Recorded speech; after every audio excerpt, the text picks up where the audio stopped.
How are you doing? Happy Wednesday. Chris Mounds here with Invested Agents. And today I have 9 or 10, some of the top agents in EXP, actually top agents with EXP, but also I wanted to make sure I got a couple newer agents to share their reviews, share their testimony, share their experience about eXp Realty and how it's changed their business, how they were introduced to EXP, and just everything they can to just kind of share their whole experience so you can learn more about this amazing company. And this first guest, Jamie's in the background with our 5-year-old. She's going to be helping bring the guests up. So Jamie, let's bring up our first guest. How are you doing, Melissa? Hey, Chris, how are you? I'm good. It's definitely chaotic as school's starting today. Oh, nice. Well, school started for one of the kids, and we have the other one in the background. So craziness. You probably know how that is. So yes, we do. eXp Realty. What does your business look like today? Like as far as your real estate business, what does it look like today? So prior to joining on EXP, we have an investment company, so we were strictly just doing investments, right? Mm-hmm. And then we did a lot of marketing, so we were doing a lot of direct marketing. We had cold callers, and we were getting a lot of leads that were retail leads that we were trying to refer over to somebody, but they weren't being worked very well. So we decided that somehow we needed to pivot and try to capture those leads as well within our business. So then I got my license. And so now we're able to just handle those and get those, under contract and move those properties. Okay. So that, didn't plan this, but I know that experience very well. And I share this with other investors. Once you switch from, hey, I'm going to try to, because you're an investor, you're trying to buy houses. Once you switch from, hey, I'm going to buy your house to, they want to go the retail route to, hey, well, let me just connect you to this other person. Like that it's a disconnect. Yes, totally. And it's like very low percentage that'll ever get connected again. And that's if the agent even works it. Exactly. So what you've found, and this is what we found several years ago, and I tell other investors, like, hey, look, just be there for them. Like they're sincerely saying, hey, I want to sell my house. Yes. If it's not the hammer that works for them, like use the screwdriver. Yeah, and they don't have an agent, so it's just like super fantastic way to not just throw away leads, right? Absolutely. And this statistic comes from NAR that most people go with the first agent they talk with. Mm-hmm.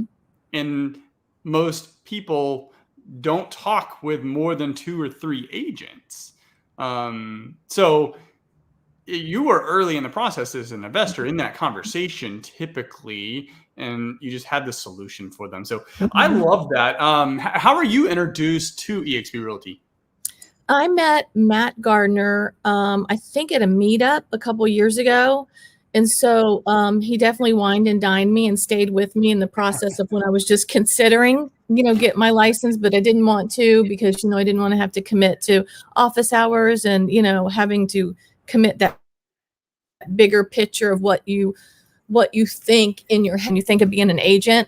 That commitment level. And I didn't want to do that. So, Matt kept telling me, it doesn't have to be like this. And this is how EXP is set up. And then you can still do both. And, then when I saw that the leads weren't being worked. And so we kind of felt like our reputation when we referred them out to other agents and nobody was doing that affected us too. Right. Because we were the first point of contact.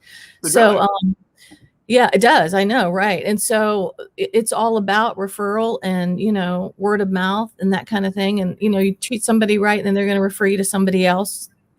So then I just came on with Matt and I'm on Matt's team. Yeah, Matt, phenomenal leader. So you're in a really good position there. We're actually going to have him on later on in the show. Cool.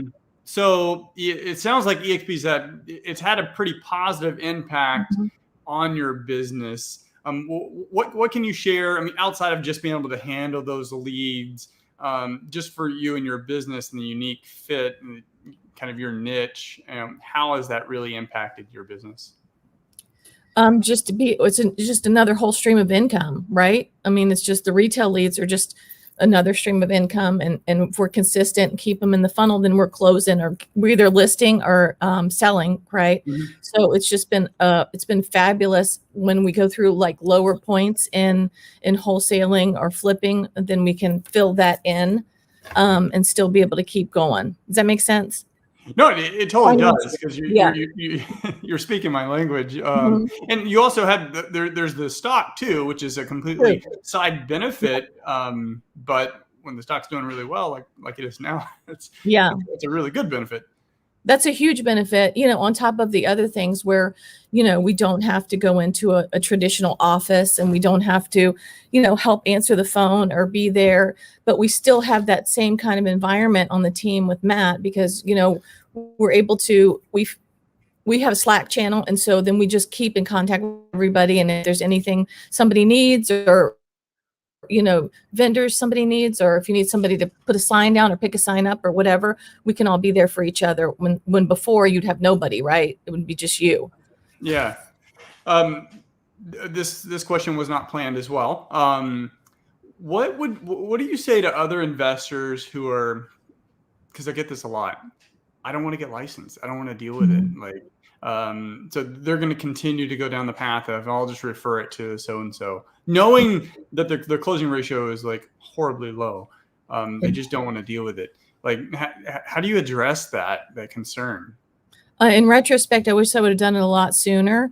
Like I said, because of that extra stream of income, but just because of how that leads to so many other things, and you meet so many other people, and you get referred to other people, and you get people to do testimonials, and then that just branches you out to just fan out, bring in even more leads, and not even all retail leads, because those retail leads can refer you to somebody who's an off-market lead, right, or whatever, that can help you on your investment side of your business.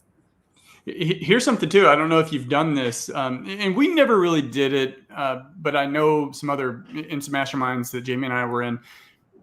They would talk with the sellers and convert some of them into private lenders, because some of them, especially if they were elderly and they didn't have any need for the money, it was just more of just kind of selling an unwanted property. They would turn that into a private lender for a future deal. Have you explored that at all? We just my partner and I just went to a mastermind last week, and somebody talked about that, and I had never really thought about that. We had not thought about that before, but that's exactly what we're pivoting to try to capitalize on that as well. So yeah, it's great. The reason why I went down that path is by having a buy it or list it type of business, which is what your business is, where you can go in, you can help them cash as is offer, or list it, whichever way works for them. Ultimately gives you a greater pool of customers, clients, people to work with, which also gives you greater resources through their networks, referrals, testimonials, and in the case of selling a house and maybe becoming private lenders, better access there too. So I love it. What should other investors really consider, like before, like if they're not licensed, if they want to get licensed, what should they consider before going that route, and also with the EXP? I would tell you to, look about what do you need? What do you need, and what does your business look like, and what do you want it to look like, right? And so how much do you want to be on a team? Do you want to do it by yourself? Do you need education? It's so individualized, but for most investors, I don't see how it would. It's a throwdown. It's just, I would just do it. I would just do it. It's funny. I was posting a question. Say it again. I said invest in yourself, and see that that's a whole nother way to keep your business going. When other times it might be just because, right now with the way the market's been, it's been difficult to do a lot of wholesaling or finding rehab properties, because people still have this right now have an overinflated view of what their property's worth. And so it's definitely been really good. Yeah.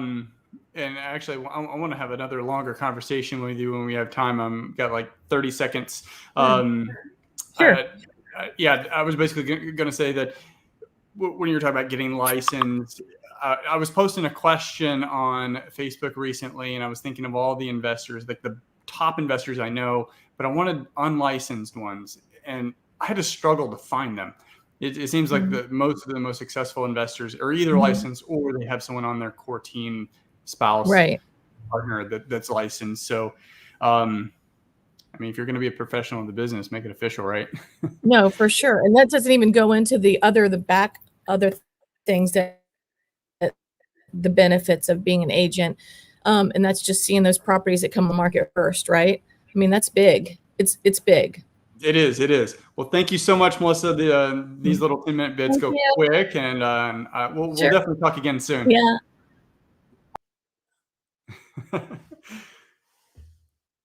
All right. Let's bring up our next guest. Ian. What's up, Chris? What's going on? I'm always like sweating under this light. I don't know if you feel the same way, but anyways. Yeah, I have a softbox about 6 feet away, so it's a little better than a ring because the ring is right in front of your face. But hey, it works. You look great. Oh, thanks. Good camera. So we'll see you next week, but live in person. But for now, what does your real estate business look like? 'Cause you've been in the game for a long time. Yeah, it's interesting. It has definitely evolved over time. I'm right. I hold a license, so I represent buyers and sellers. So I call that the retail side of the business. We're not doing as many renovations right now just because it's difficult to get the numbers where we need them to be. And there's always somebody that's willing to pay more. So that's slowed down, but I'm really glad about that just because, I'm building my business in other ways. I'm a partner in a 144 unit multifamily deal here in Texas. I have a partnership with land development. We go out and buy 300, 400, 500, 600 acres of land, replat it, sell off 5-10 acre plats. So that's pretty incredible too. And then my brokerage under EXP. So I stay pretty busy. So that's kind of what my business has evolved into today versus just selling a house. Yeah, I know that hamster wheel. How were you introduced to EXP? My buddy Pat Hayes, he had gotten into our funnel when we had a coaching business, and I was teaching people how to buy and sell houses with seller financing. Wait, so you guys know? Pat Hayes was going to you for coaching? Yeah. Oh, yeah, man, Pat was only like a year or two into the business. And at that time, we had built a huge seller financing business here in Dallas. Some of my coaches and mentors were in the information space. They spoke at RIAs, they were educators. And they all had products, right? They all took what they were experts at and taught other people how to do it. So I was like, okay, well, I've done hundreds of seller finance transactions. I guess that's my expertise. So let me build a product around it. And I traveled around the country and spoke in front of people. That's how I met Connor. I think the first time Connor and I even saw each other, I was at Dennis Henson's over in Arlington. So yeah, I had a great run with that, which I still help and coach people. I just don't sell coaching anymore for myself, at least. But I actually buy coaching and personal development. I have a personal coach. I have other agents that have personal coaches. So it's still a big part of my life and business. I've kind of moved on in my real estate career, so to say. Yeah, and I mean, you're never done educating yourself. No, and the game's always changing too. Every day is a learning. And even at this point, which too, Chris, it's like, we've got a lot on the line. So we're trying to navigate through what's happening in the economy, COVID, the government, taxes, all this.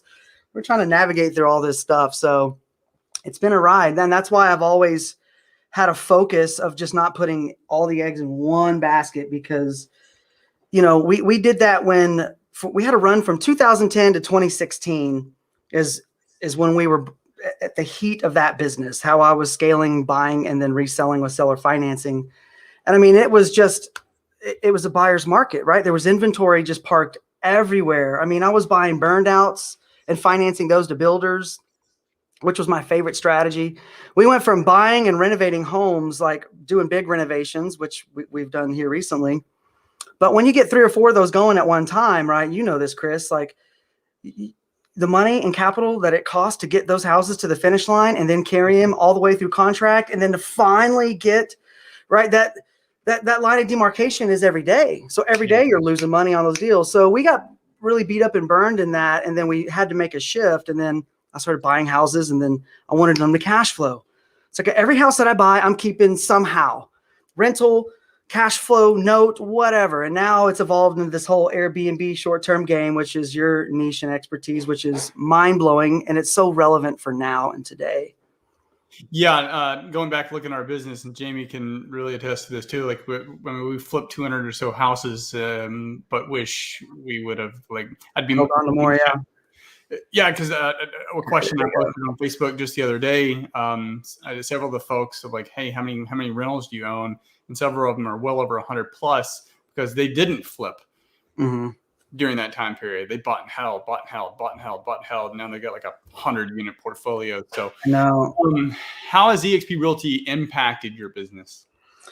I really had no clue of how it was going to, because, everybody just knows what they know, and real estate brokerage has not evolved in 100 years since its inception. So the world is changing around us, which I didn't know I was going to have the impact that it did. But it took me from thinking about business in my local market to not only all over Texas and all over the United States, but North America and now around the globe. I mean, actually today I have a call with the South Africa broker because we're in conversations with agents and brokers in South Africa. And that is just like kaboom, mind blowing. How does that work? Right? It's like, so my life today versus 5 years ago, I never thought outside my local market. Now I'm building a global business. The impact has just been massively significant. It's funny is that when you talk international too, I was talking with a Spain agent that's on the team, and but he's also working with a lot of overseas investors from China and from all throughout Europe because he works in the Barcelona area, and he's like and talks about listing an entire hotel. It's like pretty close to the beach in Barcelona. I'm like, this is nuts. So beautiful. Yeah, and to really think about that, the perspective of what our founder Glenn has done and allow the agents, it's just one single company and the agents own the company, which is so different than anything that anybody could have ever experienced. And now it's a multi-billion-dollar company, and the stories are real. It's happening. It's made millionaires out of regular agents. And even Glenn Sanford himself said now one of his personal missions is to create more millionaires than any other company in history. So he's got a big vision. A huge vision. Actually, he said that the very first not the shareholder event, but the agent awards event that I went to in New Orleans. So you were there. Congratulations for becoming an icon agent. That's amazing. Yeah. Thanks. But yeah, he was like, he wants the value proposition of eXp Realty to be so great, it would be irresponsible to hold your license anywhere else. And I was like, boom. That's that really hit home. Yeah, it is. And everything they've done since then, he's clearly living that out. So what should other agents, not especially investors, but including investors who may or may not have their license, but they're actively involved in the day-to-day operations, or at least run an organization that works with real estate, what should they consider when looking into EXP? Well, I mean, the licensing part first, like I was an investor, ran a company in 5 different markets, and I leveraged 2 other brokers and their team members to run our dispositions. So I knew it was a vital part of any investing business, right? You have to put the property on the MLS. There has to be those extra legs. So for me, I ended up getting a license by default after I'd bought and sold hundreds of homes through our investment companies. It opens up more opportunity, in my opinion. And everybody's going to be different. Everybody has a different opinion. I got my license for primarily referrals. Like what? I can send business across state lines and a commission check will show up in the mail. Yeah. All right. So that was very attractive for me. And that's initially why I got my license in the beginning, because I had friends coming to me. I was writing contracts for them. A buddy of mine bought a $700,000 house for $500,000. And I wrote the contract for it. And it was like 2010 when the market was super soft and luxury houses were just discounting 10, 20, 30% to try to move them. And I was like, that was probably a pretty big commission. I was like, oh, wow. So I guess I should get a real estate license. And it's evolved into what it is today. So, I coach agents have agents all over the country. I got paid on over 200 transactions last month by referral. So, I mean, yeah, I'm almost speechless, right? Got to pinch myself, and it's just growing and compounding. It's growing at 8% a month. So the agents are growing at 8% a month, and the revenue's growing at 8% a month, and it's like a dream business. And without truly sitting down to look through the details of the model, it's almost incomprehensible. It is. It's so big. It's tough to get your head around. Cool. It's a lot of fun. So if you guys are wanting to re-energize your business, right, reach out to whoever, Chris, whoever you're in contact with. Just say, hey, look, show me this. Let's look at some numbers. What's the opportunity? I think that's another thing. Like Grant Cardone says, people just aren't thinking big enough. Their thoughts are just not thinking big. That's the thing about equity and why I got into land and development, because equity is where you make the money, right? Yeah. I mean, Amazon, Apple, right? If you would have bought, if you would have invested $100,000 in their equity 20 years ago, right? You'd be flying around on jets and yachts because you've got so much cash. You have to spend it somewhere. Like, it's equity that drives wealth. Commissions is just kind of like a cash flow type strategy. So if you're an agent and you're listening, find ways to get into equity deals, apartment complexes, storage facilities, like land, self-storages, do Airbnbs. Like, you've got to get in the equity game if you want to level up your life and your business. Because I know I'm going to be 47 this year, Chris, and I'm going to try to live the next 25 years like on a different level that I did the first, 50. Yeah. Yeah. Right? I grinded since I was 14 years old. And it's gotten to the point where the business and I'm passively investing money. So if you read Cash Flow Quadrant or Rich Dad, Poor Dad, it's like I finally made it over to the other side, and I'm rolling in on the B and the I quadrants and less in the S quadrant. And I haven't been in the E quadrant in 30 years. So it's like that manifestation of the dream of reading that book. Like, oh my gosh, what would it be like to have a passive income? Leverage. Leverage. That's it. Yeah. So I found it with EXP, and then that's opened up opportunities. So I can invest in bigger ventures. So very blessed. Awesome.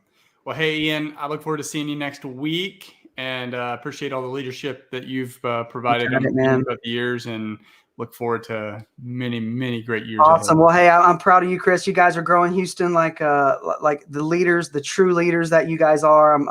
No, not Houston. Global, man. Global. Yeah, no, but you guys started there in Houston, so that's like your backyard is what I mean. Like, y'all are grassroots in Houston, Texas. I'm up in Dallas, so we're part of the Texas crew. But obviously it's it's wild. I got paid on a transaction in India. I was like, this is really happening. Cool. All right, guys. Thank you so much, Chris. Yeah. Take care. Bye-bye. Kelly. Hi. How are you doing? Good. Can you hear me? Yes. Are you in your new office yet? No. All right. So, okay. Yeah. I haven't got an update on, huh? It's in progress. In progress. Man, can't wait to get that up and running. And I'm super excited to have that when we get there. Yeah, the live events there will be amazing. So, hey, you've been a part of the EXP for a short while now. What does your just real estate business look like today? Okay, buyers and sellers, it's about 50-50, honestly, buyers and sellers. And most of my business in the past has been off of referrals. I'm starting to do some cold marketing finally, just trying to get out there into the cold market. But most of my business comes from my warm market, and I do about 50 to 60 transactions a year. Yeah, and then we've got to reconnect. You're out of town, but that marketing tool that I mentioned, a prospecting tool, like you're going to be able to just crush it with that. It's a nice proprietary marketing tool that really no one else has access to. So for now, but yeah, you'll be able to crush it. Well, how were you introduced to EXP? So another agent brought me, actually the first time I heard about EXP was I went to one of yours and Brant's events. I think that was the first time. You guys did some kind of investor meeting, meetup training thing that I went to. And that was kind of my first introduction, I believe. Okay. Yeah. I think it was one of the workshops on flipping or raising private money. Flipping or wholesaling or private money. I think it might have been private money. Private money. Yeah. That was right when I started flipping, and I didn't know, how to approach people. And so, yeah. All right. And you guys did like a little thing at the end, and that was kind of the Uh-huh. first time I'd heard about it. So how has it impacted your business? So I've been with eXp for 5 months now, since March 1st. I capped in 3 months. And so now I'm working towards Icon. And so that is like, for me right now where I am, that's probably the most exciting thing, because I can see, that getting my cap back in stock coming in the future, so I'm busting it and working towards that. So I'm year one, and every year until I retire, I'll be Icon agent. So did you opt into the agent equity program? yes. So, Sure yeah, if you don't know the agent equity program, or it's optional, but I think it's one of the most undervalued benefits with EXP. It's like a 401k where you can take 5% of your commission to buy stock at a 10% discount. So you're basically getting an asset below value, which that's a win any day. But more importantly for you, Kelly, like, you were able to accumulate a whole bunch of that before the stock just recently started taking off. Yes. So I imagine that's been nice to watch. It's exciting. So I actually was talking to my husband about this just a couple days ago, because I went back last Monday and I was just looking because I was curious of where I was. So I was looking at my stocks on Monday. And so I know, what that number was. And then then it started to take off last week, and I just kind of watched it grow, just in 1 week. And I'm like, this is like a savings account. In 5 months, I have saved like, of course I'm not going to take it out anytime soon, and it'll just continue to grow over the years. But I didn't even have that opportunity, where I was before at all. So there was nobody to help me figure out what I'm going to do, what I'm going to live off of to retire. So, in 5 months, it's just been, I'm building a nest egg, and I can already see it like growing. So it's really exciting. And that's, I mean, of course, we don't know. I mean, stock could be up or down on any day to day. Stock does what stock does. Sure. It's partially why I'm in real estate. But here's what it comes down to. After 10 years in this business, like, if you're going to make a career out of the business, 5, 10, 20 years, like, when your time's done at every other brokerage, your business, when you retire, or you have to retire, maybe due to just circumstance, right, your business has zero market value anywhere else. So that's a lot. Like, this better than I do. Like, it's a hamster wheel. It's honestly a hamster wheel. And it was, when you're doing the retail side of it, which I love the retail side, I love helping clients. Like, I won't retire. I don't know when. I'll probably retire when I die. Like, honestly, I'll probably be one of those people that just works until I'm gone. So, but because I love that side of it, but only having that side is a complete hamster wheel. And it was like, I felt like I got out of corporate America to get out of the hamster wheel, but I got on another hamster wheel, just making more money, and now I feel like I'm working towards a long-term and a big vision where eventually I can slow down, when I decide I want to. Yeah. So you're building plan B, or not necessarily plan B. You're building your exit strategy or a retirement, even though if you don't officially retire, you choose when and how you work. Right. So, hey, you want to take a 4-month trek through Europe and, when COVID goes away, you can do that, not have to worry about anything. And like Ian said, I did read Rich Dad Poor Dad. That was one of the first books that I read when I, really became entrepreneurial minded. And I've always wanted to get there, get to where I have multiple streams of income, and I'm not just relying on one thing, because, with building the stock, with building the revenue share, which I'm working hard on, with building those, it's like, if I get sick or something, I don't have to freak out because I'm not going to have a commission for a couple months, or something like that. It's having that comfort level of not having to struggle from, only having one income coming in one way. Yeah. So, But Glenn Sanford told a story, and I don't remember the agent's name, but he was from what I recall, he was like overseas traveling, got hurt, didn't have health insurance. Like he's like out of the business for a period of time.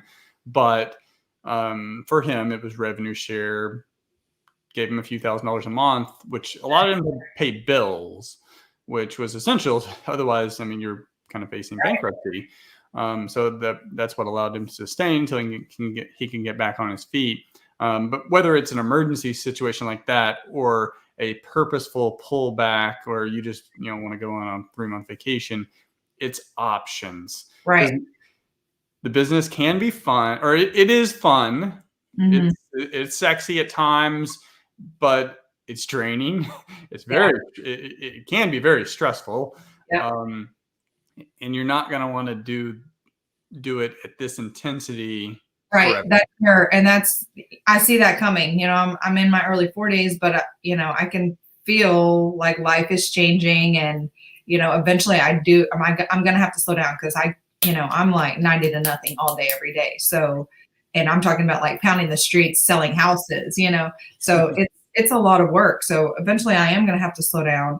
And that was what is so exciting to me about EXP, is just having the option to build different revenue streams where, I can control my life, and I don't feel like I have to get out there and go 90 to nothing, when I'm 90. So what should other agents consider when looking at eXp Realty? Because your perspective is different. Like you're you're traditional agent, very successful with a very reputable brand before. And that was important to you. And you were also very good friends with your broker, still friends with your former broker, and friends with a lot of people in your office. So it was a big change that took time. Yes. So, and that's most successful agents are like you. Like most of them aren't going to be just night and day. Hey, today I'm switching. Right. It's going to take time. So what do you say to those agents when like they would consider it? How do you approach that conversation? So, you're exactly right. It took me about a year before I finally moved over, because I had to wrap my mind around everything. I had a lot of questions. I know, I met with you and Brant like 2 or 3 times, I believe, to go through the numbers and like, okay, explain this to me, explain that to me, because, I was very comfortable. So to get me out of that comfort zone, I wanted all my questions answered. I wanted to make sure that I knew exactly what I was getting into, to make the best business decision I could. So I would say, make sure that whoever you're talking to with EXP, ask them all the questions that you have, get all of your questions answered, make sure that you're joining a line that you feel like, your values align in what your business is. So that was another thing that really drew me in with you guys, is that you are all investors. So that was in the very beginning when I wanted to start flipping houses. And now, I've done a hard money deal with, somebody in our upline, and I bought a house from you that you ended up wholesaling. So it's like, we're all kind of in that same boat of what we're trying to do with our career. So that was important. So check your upline that you're talking to, make sure it's, something that's going to fit with what you're wanting to do with your business. And then, I would say just take the time that you need to, but do your research and really compare and take the emotion out of it. It came to a period of time where it was like, I just felt like it was the right time. So, I think we all know, we have that sense of intuition of when we know, okay, I need to do this. And I have another agent that I've been talking to, and he's just like, I don't know why I haven't joined yet. I'm supposed to be there. I know I'm supposed to be there. I'm like, well, come on, but don't let your own self get in your way. It's like, if once it makes really good sense to you, which it will eventually, if you listen to it, I just don't understand why it wouldn't, but just do it. You said it before, comfort. So yeah, the biggest thing that gets in the way of a great life is a good life. Right. You're right. And now that was me in a totally different situation.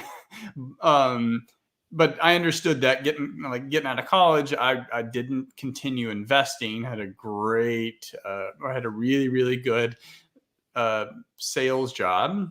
It was a job, and I should have bought houses. Then I finally kind of figured that out. I got married, changed plans, and started building the great life. But for agents, especially if they're very comfortable, they've been with their brand, their broker for a while, everything's kind of humming along, but not still looking for opportunity. Right. It can always be improved. Right. And every once in a while, something great comes along to where that's a no-brainer. That's a no-brainer. And honestly, I knew when I first listened to the presentation, like I knew eventually I was going to get there because I could just see it. I could just see the value. And I am one of those people that's always looking for the next thing. I'm always looking for like, how can I grow? How can I change this? How can I, what's something else I could do? Now that I have this under control, like what else can I add? But so I knew I was going to come over. It just took me time to get there. And I think that's just a normal process for everybody because it's such a big decision to make. Yeah, I mean, it takes the time, but be patient. Like if you're talking with agents that they need the time, let them have time, be patient, continue to support them. And when the time comes, they'll be over. So blow up, right? I'm learning that. All right, Kelly. Hey, it's been fun working with you. Look forward to seeing your office whenever it's done, and your flip when that gets on the market. I want to make sure that. Yep. Once we get that Tad Hall house sold, then we're hot and heavy on the office. So. All right. Get to it. Thank you so much. All right. Talk to you later. You too. Take care. Bye. All right. Who's our next guest? Kobe. Hey, Chris. How are you? Hey, we got the same mic. Love it. Oh yeah, this is a great mic. I love how it looks. Yeah, gotta love the Blue Yeti. I guess it's probably the intro grade podcasting mic, but it served me well over the years. So, how you doing? I'm doing great, Chris. Thank you for having me do a testimonial for you. I know I'm not the traditional agent that you have on your team, but I'd love to. You're not the traditional agent, but you're still the perfect agent, and here's why. No, right before this, no kidding. Right before this, someone on Bigger Pockets messaged me. He's a 18-year or 19-year-old college kid from A&M who's wanting to get into investing. How old are you? Oh, I just turned 20 about 3 months ago, so right. I did hit the 20 mark. What college do you go to? I go to Texas A&M. All right. When did you get your license? I got my license when I was 18. So all right, I'm gonna connect y'all too. So that's why I said like there is no perfect agent because everyone has their own unique business. Like Kelly Andell, she's been like in the retail side traditionally for the longest time, getting into investing. And we had Melissa in the beginning who mainly in the investing side, getting into retail, which is really the kind of the path that I took. You're coming in actually from a completely different approach, but you're interested in investing, but you're still full-time in college, and you've been able to do something that a lot of even veteran agents haven't been able to do, and that's build a team. So what does your business look like today? Your real estate business? Right. Yeah. So like I said, I wasn't really a traditional agent. So before EXP, I really didn't have a business at all. So this was my first step, not just in a business, but, in a real estate or anything at all for that matter. Cause I got my license, like I said, right after I graduated high school. I was on my way to go to college, out of state, all the way back in Illinois. Decided not to go the very last minute. We were booked for the flight. We had the hotel. It was a week out before I canceled everything. I said, you know what, I'm going to take a gap year, a year off, get my real estate license and see where this takes me. And, I'm so grateful that, I was able to do that because I was able to find you guys here. But what I do right now, is really evolved into, building a team, growing the team as fast as possible and doing it through our brand. I don't know if I can say this or not, but doing it through our brand, Agent Wealth Hustle, which is our Agent Wealth our Hustle. blog. Yeah, our blog that we write and we publish content on. At least I think every month now. But yeah, that's what my business looks like. I'm really grateful for it, and I'm excited to see where it brings, because I'm still really in the early stages right now. Yeah. So Ian talked about the collaboration and how it's global, but what's interesting on how we got connected, because we were talking before you weren't even licensed when we were talking, and I don't think you at the time in the very beginning you weren't sure what you were going to do. So, but we got, even though we live in the same town, Sugar Land, Texas, that's not how we met.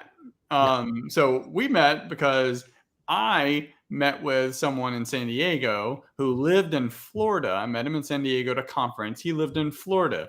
But that guy actually worked with another guy who connected with you. Yeah. So it's a very roundabout way that we've been on this web of collaboration with other real estate professionals led us to connect. And you actually worked very, very briefly before you started college within our investing business. And but now you're growing a team all across the state, the U.S. And I know you've been working with some agents in India, and or at least you've been working on them. But yeah, how has or first, how were you introduced to EXP? Right. Yeah. So I was introduced to EXP, and you did just touch on it a little bit, was through Bigger Pockets. So when I was getting my real estate license, I never did want to be a traditional agent or go out there and just make a career out of it. I had just finished reading the book Rich Dad Poor Dad, like many people did, and my goal with real estate was to just build passive income and build wealth. So through real estate, I want to own rental properties. I had no interest in flipping or wholesaling it for that matter. It's only, if I did it, it was only as a way to kind of get into the business. So my goal was to buy rentals and build passive income. So I went on Bigger Pockets and I started asking questions, which is, if you guys don't know what Bigger Pockets is, it's the real estate investing forum. But I started asking questions like, I just got my real estate license. What is a good real estate brokerage in the Houston area that works a lot with investors or has a lot of investing experience? And then, lo and behold, Charlie Cameron, all the way from Destin, Florida, messaged me. He said, he's an investor in Florida. He's bought a couple of rentals. He's also an agent, and he liked to help out. And, I didn't even know it was EXP at the time because I was exposed to it for a little bit, and I wasn't really interested. A cloud-based model. I wanted somebody local at the time. I wanted to, collaborate with somebody I can see. It was before COVID. Little did I know it was going to be 3 months after, where everybody would be online anyways. But so Charlie introduced me to EXP. He introduced me to you guys, which is really the big selling point. Was that I have these two big hitters over in Houston, Texas, right in my backyard, who has invested in like hundreds and hundreds of houses. If I don't work with these guys, then I'm just the dumbest person on earth. So that was a no-brainer. And even though it took me a few months to actually hang my license with you guys, the decision was made. People were trying to reach out to me, as you do when you get your license to join their brokerage. I didn't call them back. I didn't text them back. There was no question I'm going to be working with you guys anyways. So that's how I was introduced. Love it. Love it. So what's your team look like today? Like, how many agents? Right. Yeah. So right now I have a total of 18 real estate agents on my team. One more that is in the onboarding process with us right now. He's going to be a great partner over in New Mexico in Santa Fe. So that's what my team looks like right now. 18 agents. 18 agents. So what's funny, there's there's a lot of veteran agents. Like you've been able to position yourself as a young agent still in college as one of the top, I'm not sure what percentage, you may know it, of EXP, and you've been able to do that, not because you had some secret training or anything like that. It's, you just did it. Like you went and took action. And I used to run an inside sales team, and I would tell the brand new sales agents, they would hit the floor. I worked the night shift, managing these sales agents. And I would tell the brand new ones, I said, you will outperform most of the veterans. And here's why. Because you don't know all the negativity to think about. All the negativity that everyone else knows. They know through experience, but they let that get in their head. And once that gets in their head, they make excuses. But you're new, you're green, you're hungry, you're eager. So what you don't know is actually going to benefit you. And then I would tell them, stay green, always stay green, like just go hard charging. So that I think that's probably contributed a little bit to your success. Is you're young, you're hungry, you want to go after it, you got big goals, and you just did it.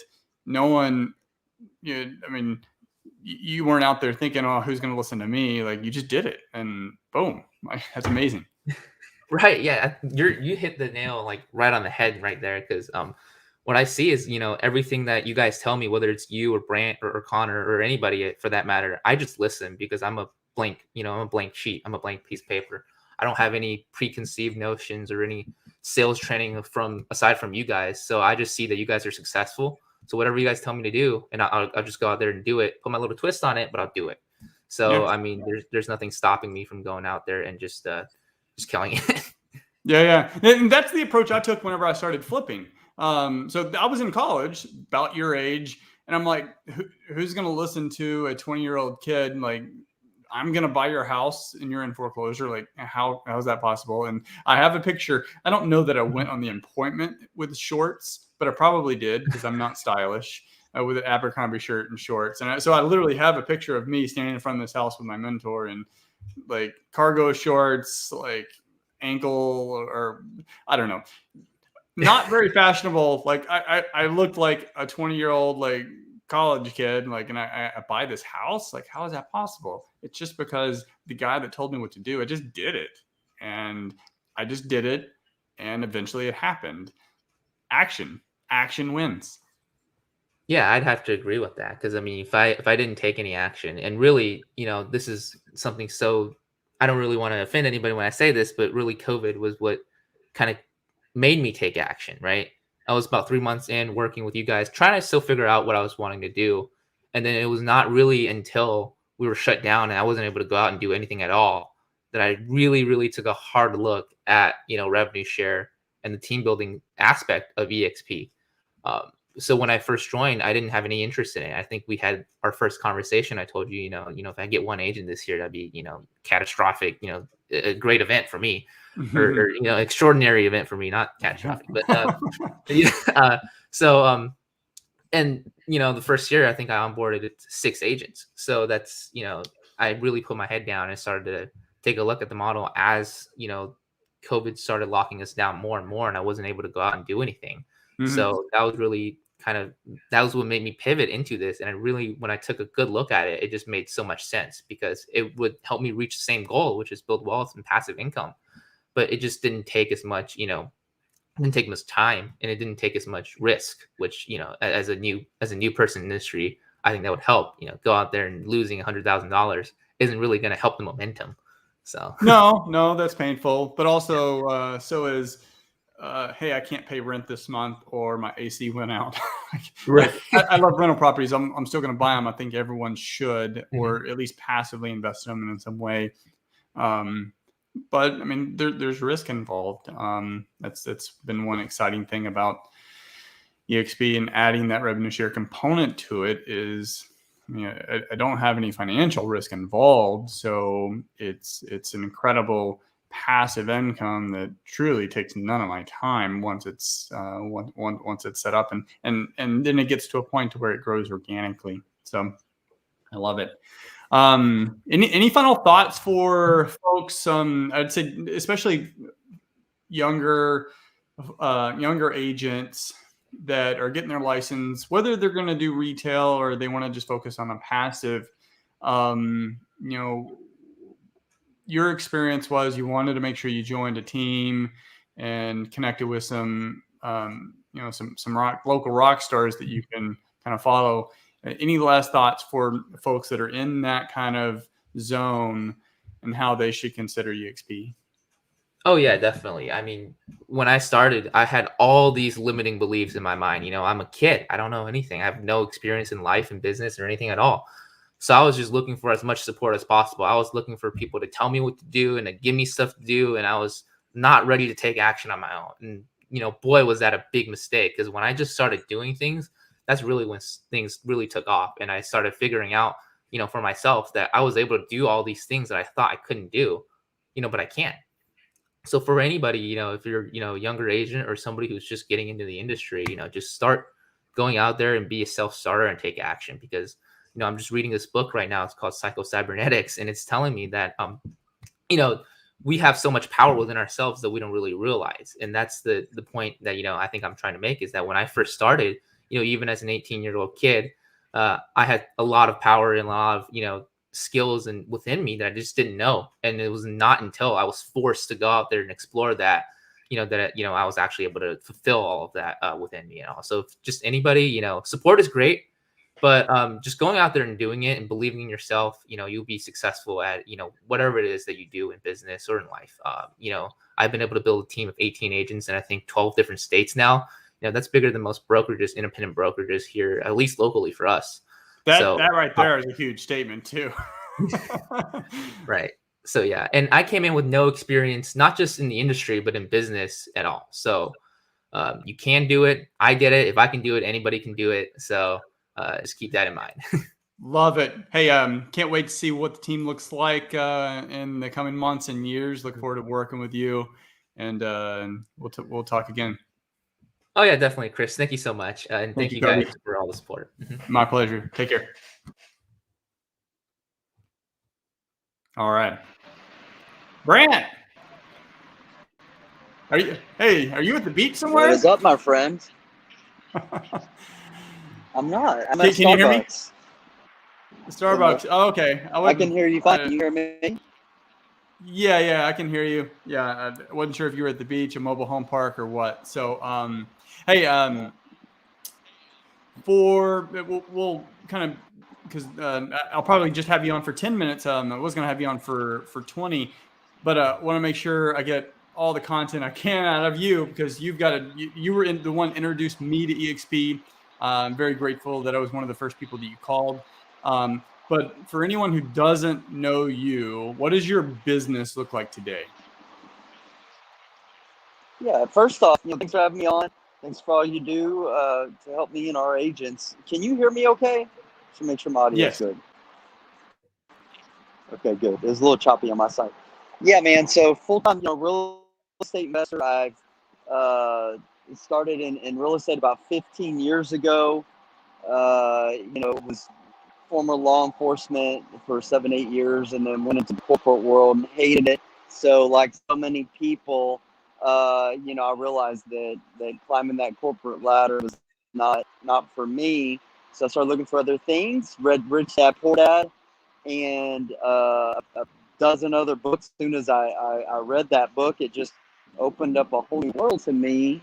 And, within my first year, I bought 10 rental properties.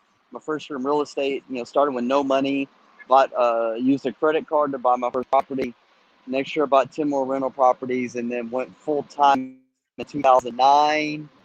Since 2009, I coincidentally got licensed as a real estate agent. And it wasn't for any intentions of being, doing any traditional type of real estate stuff. I just thought it was wise to have my license as a real estate, entrepreneur, expert, or whatever, and a professional. And then also it was kind of ahead of plans, because I wanted to be a full-time real estate investor. I was leaving a full-time job, and I was a little bit nervous. I'm like, maybe I should get this license just in case. But also, I didn't use it a whole lot. I had a good friend who was an agent, and I was so busy building my investment portfolio. I started flipping a lot of houses, writing, coaching a construction company for about 10 years. And I've been doing that, among other things. In the last few years, I've been started acquiring mobile home parks. Bought multiple mobile home parks and RV parks. We've done subdivision developments, you name it all. Then about 3 years ago, I had a very, very fortunate kind of just a fortuitous situation where a mutual friend of ours, Connor Steinbrook, me and him met, just kind of a chance acquaintance. And, I was introduced to EXP, and I liked it. I tried to poke holes in it. I didn't want to do it because I was busy.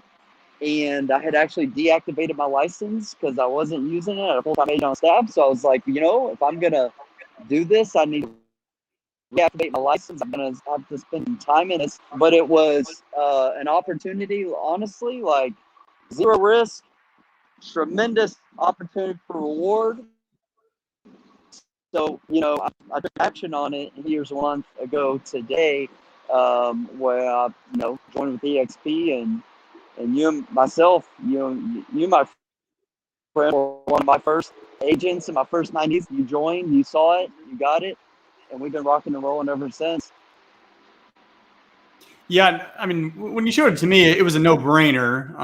Now I had no idea it was going to evolve into like what we're experiencing right now. Now, you explained it that way. I don't even know if you thought that, but it still was a no-brainer because it allowed you to build wealth and build passive income with your license. And I'm like, cool. As an investor, that's what I do: build wealth, build passive income. I can do it with my license.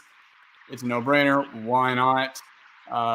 So I did, and you know, the rest is history. So for other investors out there, because there's a ton of investors out there with like flat fee shops, or they just don't want to get licensed. Even some very successful That's where I ones. was at for 10 years. I know. So, well, what do you say to those investors? They've got good businesses, good, whether it's a coaching business alongside their investing business, or they're just all in on investing. What do you say to them to, you know, for them to actually start to really consider what eXp Realty can do for their business, as well as the eXp Realty side of it? Yeah. So for, you know, if they're open-minded and have a conversation, and some sadly are not, you know, where I spoke to agent investors, you know, several years ago, and people were very close-minded. They had their blinders on.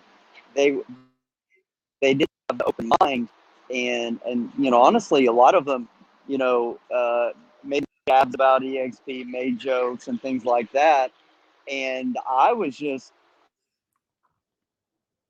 believed in Glenn Sanford, believed in the model, was me, my business, and my family. And so, you know, I've continued the path, and so many people that weren't open minded, here we are, you know, a few years later, you know, multiple or 6-figure income off revenue. You know, I've got 11,000 shares of the company, and y'all can see what stock is trading at per share. You know, it's well over, you know, my equity is well over $500,000 with this company, just because, you know, I had an open mind. I took some action. So that's what cost people, that you and I both know, that we have spoken to, just because they didn't have an open mind, is there's a huge opportunity. So what I would, you know, what's kind of thrown about with EXP, and just my reality with it, my experience has been, is everything about EXP has been everything I thought it was going to be, and then even better. Like, they've added medical benefits or some lead generation platforms and things like that. It's been even better, but also something that you know, may I realize to a certain extent, but didn't fully realize it until, you know, there's knowledge, and there's like ideas, and then there's experiential knowledge. Like, oh, I've experienced it, it's true, and it's really helped me grow my core business, right? Because what you and I've done is we've added value to agents, we've added value to investors from their license, to pour into them what we know on how to, you know, how to find deals, how to analyze deals, how to raise money, how to build a successful investing business. And through the course of that, there have been agents who are applying what we do and say, hey, Brent, you know, hey, Chris, I found this deal, can't take it down. Are you interested? And we've, you know, been able to buy deals from other agents. I'm lending on the side. I've got 5 or 6 loans out right now. My agents on our EXP team who are flipping houses. You know, I had agents bringing me development deals, a mobile home deals. So it's really helped. You know, it's just been this synergistic type of thing where we're helping other people grow their business, they're plugging into EXP as well. So we're helping EXP out, we're helping ourselves out, we're helping them out. It's just this win-win-win all the way through. But it's been my experience is that, not only has it been great, to build up EXP kind of income stream and thing like that side business for you and I, our side hustle, but it's helped start core business at the exact same time.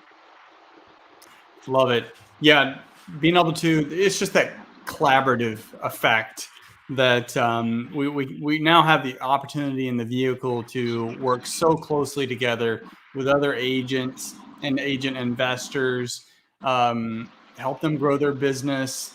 And it's just funny how you can see that just flow back, and it helps your business too, whether it's referrals, deals, private money opportunities, and all kinds of other stuff. So, hey, I love it, Brant. Look forward to hanging out with you in Dallas next week with Tony Robbins, with a lot of other top EXP agents. So we'll talk again soon.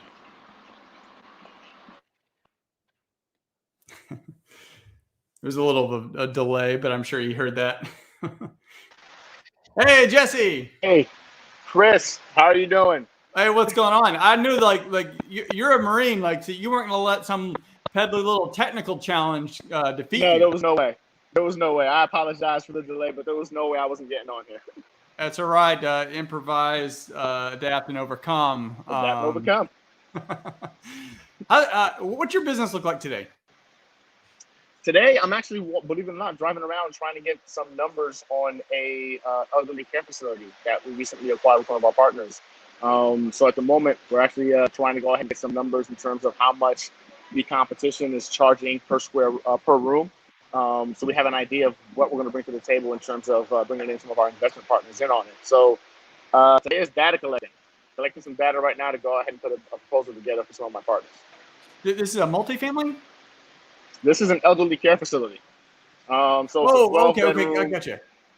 Yeah, 12 bedroom facility, close to the heart of Houston, heart of downtown Houston. Based off of the numbers that I've seen, it looks pretty exciting. So this is why we're trying to go ahead and get all the data points in black and white, go ahead and get them out there. But yeah, kind of excited about this one. It's looking like one of those sharks, one of those big whales. So overall, your business. So what does your business look like? In actuality, I focus primarily in residential market in terms of investments, as well as a traditional realtor. So I came on board with EXP to go ahead and have the flexibility and ability to do both, while being focused primarily in one. So if I'm a seller, I'm sales agent, I'm a listing agent. So if anybody has a property, you're looking to go ahead and get it listed in the Houston area, I can be your guy.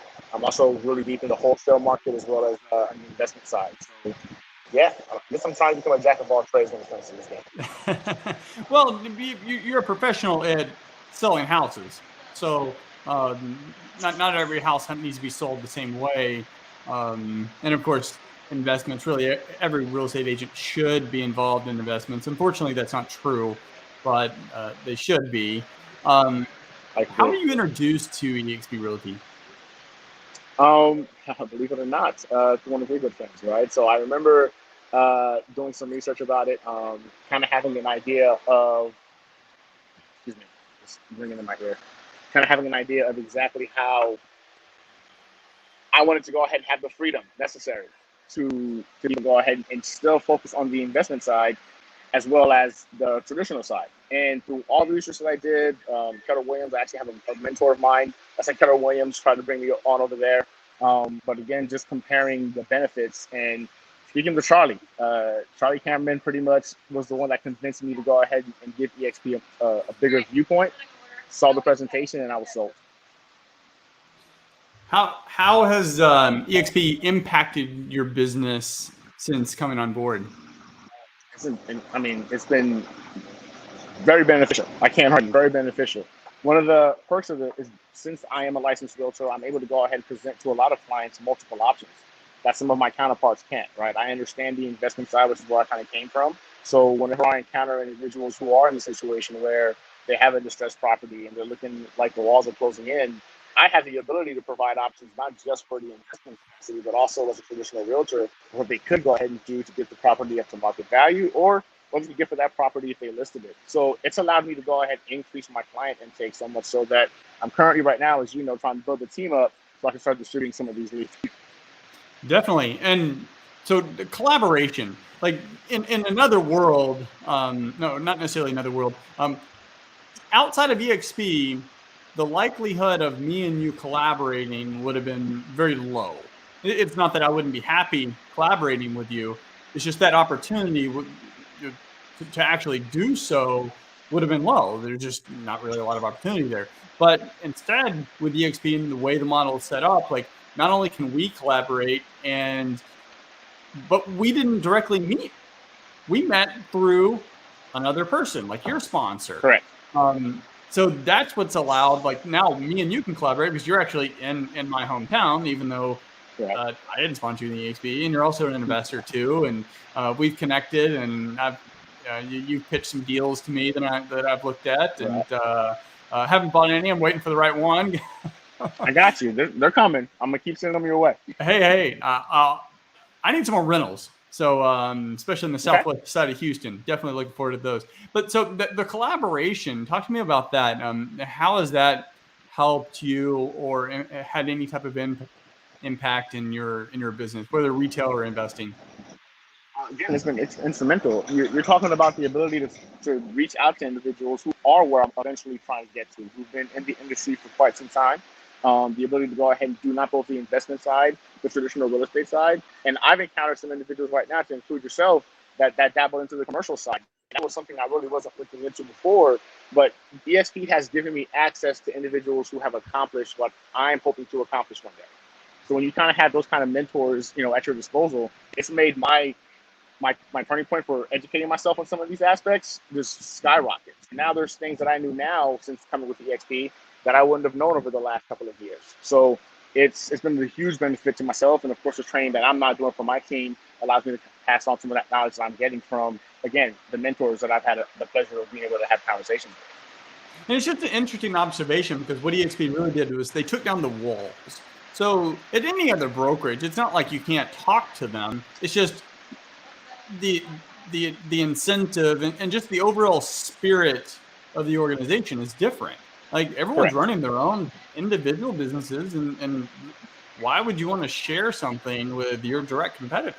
Especially, if they're in a different state or whatever, maybe you're a little bit more loose with information. Right. But if they're in your hometown, like they're not telling you they're ninja secrets. Like, why would they want to do that? But with EXP, it's because we're one brokerage, one flag, we're all shareholders, and collaboration is part of our core values. The spirit seems differently. And Kelly and Dale on earlier offline, she has talked to me very deeply about that from another big brand, just saying how different it is. But that with EXP is now how we can have very good conversations, and whether it's flipping houses or raising private money or some ninja secrets, getting listings and low inventory. Exactly. It's been nothing but instrumental in the growth, the dramatic I've had so far. So what should other folks that are considering EXP, what should they really think about before making a final decision?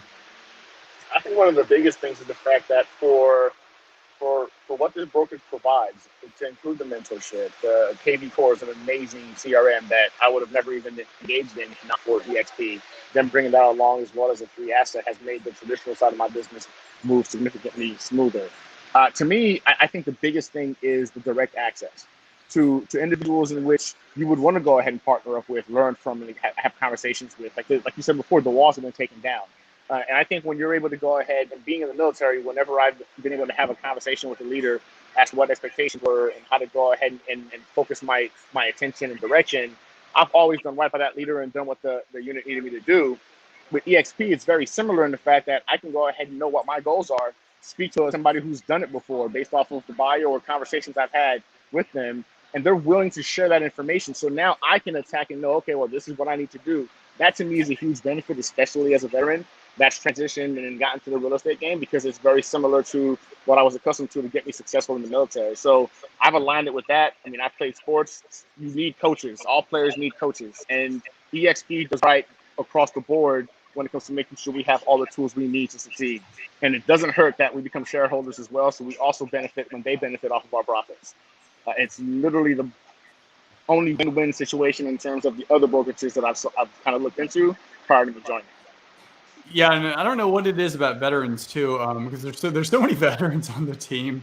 There are. Yeah, you're one of many. I don't know if real estate tends to be a common transition for veterans or not, but all the ones I know, they're just killing it, which is, I'm sure it's a huge testament to the leadership of our United States military. So love it, and appreciate your service, and look forward to hanging out with you and doing a deal together. Yeah, it's coming. I'm telling you, I'm gonna keep sending them your way. You can't tell me no forever. I'm gonna keep sending them your way. We'll get one. All right. Talk to you soon, Jesse. Appreciate you, Chris. Have a good one. You too. All right, let's bring up our next guest. Mallory. Hey, Chris. How you doing? I'm good. How are you? How is weather in Destin, Florida? Hot. Yeah, I bet. It's been hot, but it is, dog days of summer. It is August. Yeah, but at least you have the nice beach to cool off in. We have the breeze. The breeze helps. So it's okay. Not bad. Could be worse. So what does your business look like today? So thanks for having me on. I always appreciate chatting with you or Jamie or both. It's good. A closing this afternoon. Those are always the good days. Closing days are fun days. Another one next week. It's good. I'm doing a good bit with residential, but I have learned that more my passion is towards those condos. I really do love some condo sales and interacting with families for buying condos. So is that like the Airbnb friendly condo you posted a lot of? Yes. Well, especially as I could wait, ask me that again. Sorry. Well, there was one you posted and I chimed in. I was like, hey, is this Airbnb friendly? Because he seemed like a perfect one. Yes. So it's especially towards those. Everyone wants to put it either on a rental program or do it where they can, self-manage it, and figuring out the niche for which is best for each family. And they are all, short-term rental friendly. Which one is bringing in the best ROI? I love the analyzation of that. I like the figures. So working with several who are figuring out which one's going to be the right fit, and then watch it make them some money. So that's my favorite. I've learned that's my favorite, but I do love the residential. Today's a residential. It's a great family moving here, military family. So those are awesome too. But they also want to buy a short-term rental as soon as they get down here. So kind of on to the next vacation area sales that kind of are more prominent, I guess. Yeah, well, I mean, that's what happens when you live on pretty blue water. So I kind of like it. Yeah. So I imagine those type of properties, they move quickly. They have been, especially with us kind of being a hotspot. We've kind of been the vacation oasis since last summer. And it hasn't slowed down. It's actually just grown bigger. We don't have any vacancy, and people are noting that if they can buy something, whether it's been on a rental program previously or not, and get it on it, they can immediately get some guests in, even starting in the fall here. So, they're jumping on it, and I don't blame them. So love it. So how were you introduced to eXp Realty? So Matt Gardner, famous name, I know. He reached out to me. I was a couple of months away from being able to take the test. It was during COVID shutdown. So he knew come June of 2020, I'd be able to take that test. And he just explained a lot, got on a Zoom and just expounded on it. And then I'm kind of a pretty intense researcher. So I spent some good bit of time comparing notes, and I don't think it can be beat. I'm so grateful. I wouldn't go anywhere else. So yeah, we talked on an original interview, which it's on my YouTube channel, and it's done very well. That original conversation that I had with you, it got a lot of views, a lot of comments. So is that the one when I came in from a jog and didn't know I was actually live on a video? Yes. I think that was the one, and I was like, "Oh, I'm being recorded by video." Okay. Yes. It was real. It was raw. And that's what people want. But so yeah, you'd mentioned you did do the research and you were comparing And so in that, like, what were a couple of things that really stood out? It's like, eXp really is the best position for you, the best choice given the alternatives. So the figures made the most sense. I feel like the cap is incredibly competitive and beats out many. To be able to cap 15,000 paid out commissions. The 80-20 split is phenomenal. But even previous to getting into that 80-20, and of course capping and all that, but you've got that mentor program that was the basis of everything. My mentor was phenomenal. And I credit her for so much, because without that, and she was a daily interactor with me for those 3 transactions. That, I mean, the test is a nice start, but you really don't know much when the test is finished. No.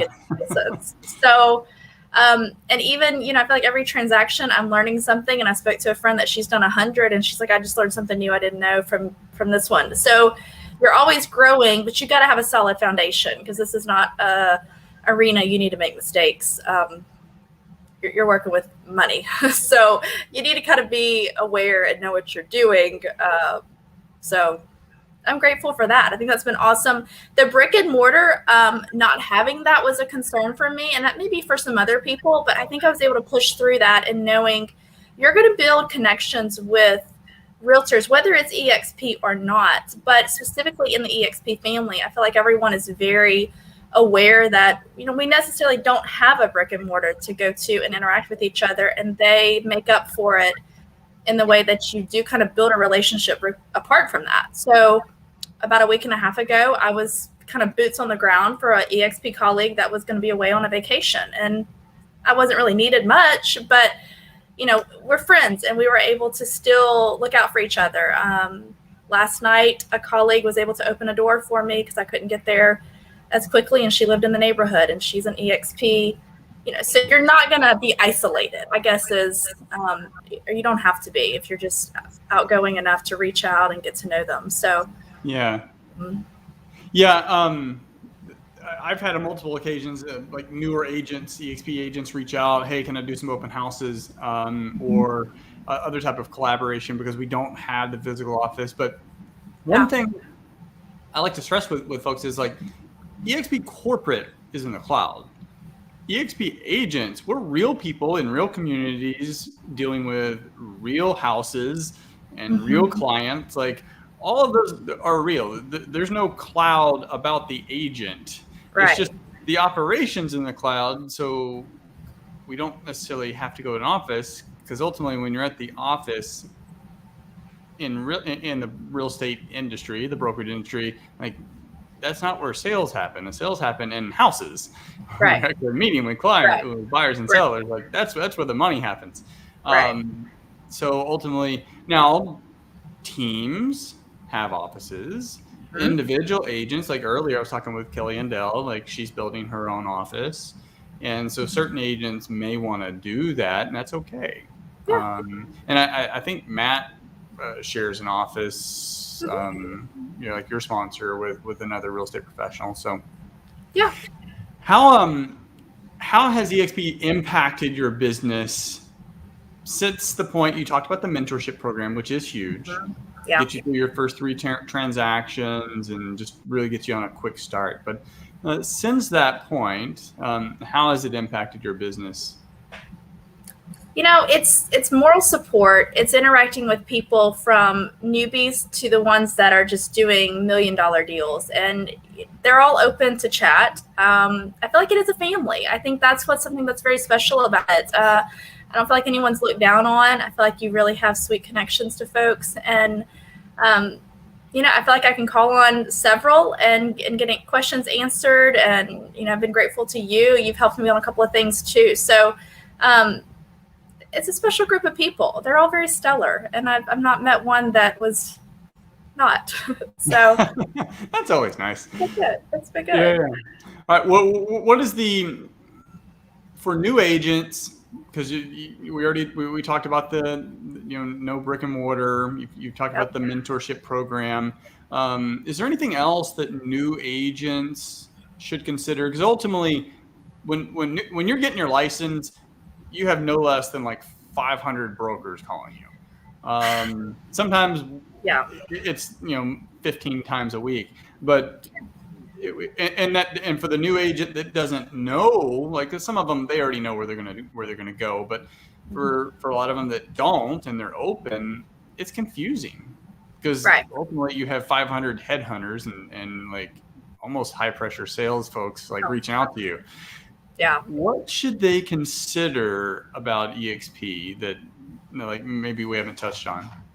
So I think figures, of course, I think those speak for themselves, but you've got the rev share, you've got different ways to build beyond just your specific, maybe even mortar that's competing for your attention, to grow bigger beyond, just your small town or large town place. I feel like this gives you connections across the country that you wouldn't have otherwise. And it allows you to scale faster. And, overall, I just think it's a winner. I'm not going anywhere. So I think it's good. Sales are great. Obviously, that's dependent on how much you hustle, but expecting to double volume from last year, and it's fresh. I just had the 1 year mark about 2 weeks ago. So good things are coming.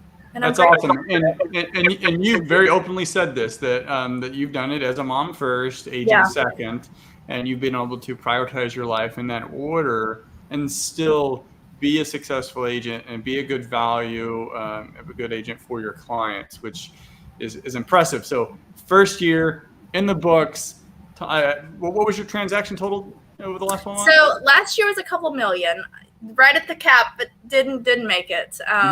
And this year, how many transactions? 12 last year. 12. That's huge. So some were family. Okay.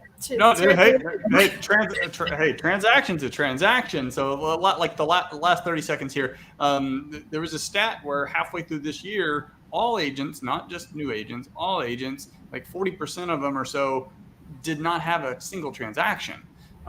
So you got 12 over the last 12 months. That's a win. That's a huge win. So you'll hit icon this year, right? I'm planning on. I got 3 under my belt so far here. So we're getting close for the first 40 days or whatever we got here. So more to come. All right. Let me know how I can help make that happen. Thank you so much, Mallory. Yes. All right. Take care. Bye, y'all. Bye. All right. Let's bring up our next guest. Matt. What's cracking, brother? What's going on? Did you get that CE knocked out? Yeah, it was terrible. It was short-term rental law for 4 hours. Well, it seems practical, at least. I see a lot of CE is not anything that I would personally use, but I just have to take it. Yeah, I mean, it was good. I mean, I did it because it's short-term rental, and I'm interested in that aspect. But I mean, man, once you started going to like different laws that I'm supposed to read with short-term rental regulations and how I have to have my freaking fire smoke detector checked every week, I'm like, oh, okay, I'm not in compliance. I apologize. Oh, watch out for the Gestapos. Yeah. All right. So what does your business look like today? From a realtor standpoint, is that what we're talking about as the focus right now? Not just your real estate business. So a majority of my day is still spent with the 9-to-5 sales right now with the team. So we have a team right now of 12 agents on my commission split local team that we're doing deals together. I'll probably say 80%, maybe 70% of my day is dealt with dealing with the team, and then another 30% is dealt with the investing side, which now includes short-term rentals. We had a mobile home park that we sold, but we're doing a 1031 exchange from one of our mobile home parks or one of our short-term rentals to buy an RV park. I'm looking forward to an RV/mobile home park, and then dealing with the syndications as well. So we have 4 apartment complexes right now that we're managing from a general partner side.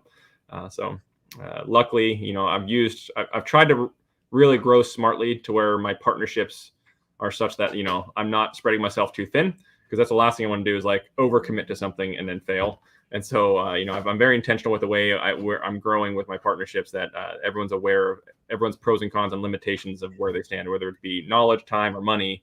We understand where everyone kind of sits there.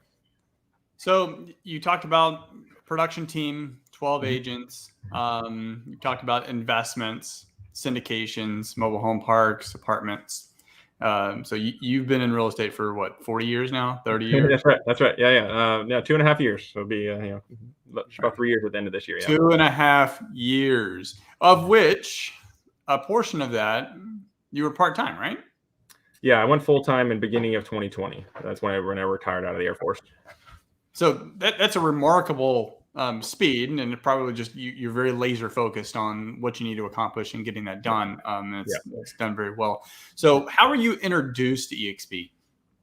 By this awesome couple. Their name's Chris and Jamie Bounds. They're just the most amazing people I've ever met. Yeah, no, seriously, really, that's what it was.